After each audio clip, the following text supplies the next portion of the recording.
या स्पिन्स या नावाचं वर्कशॉप मी पहिल्यांदा जेव्हा ऐकलं होतं तेव्हा थोडा मनात संशय होता की हे काम होईल का नाही.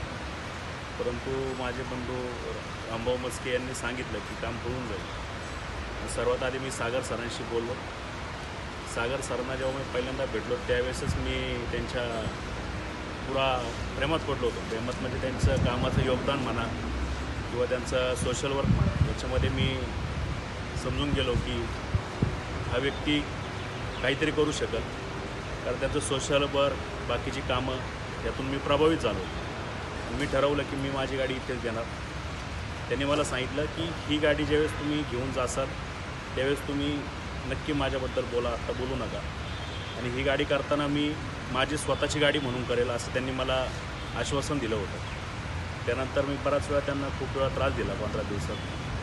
परंतु आज जेव्हा मी गाडी बघतो तेव्हा मला कुठंतरी असं फील होतं की मी 3 वर्षापूर्वी माझी स्वतःची गाडी ज्यावेळेस मी नवीन घेतली होती त्या टाईपचं मला फील होतं आहे.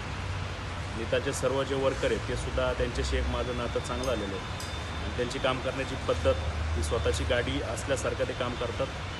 आणि मला असं वाटतं आहे की येणाऱ्या काळामध्ये देखील मी जास्तीत जास्त कस्टमर्स नाही म्हणता येणार, तर माझ्या जवळचे जेवढे मित्र असतील किंवा नातेवाईक असतील त्यांना मी 100% सांगेल की सागरच्या वर्कशॉपला म्हणजे आपल्या वर्कशॉपला 100% भेट द्या. आणि काम हे स्वतःची गाडी असल्यासारखं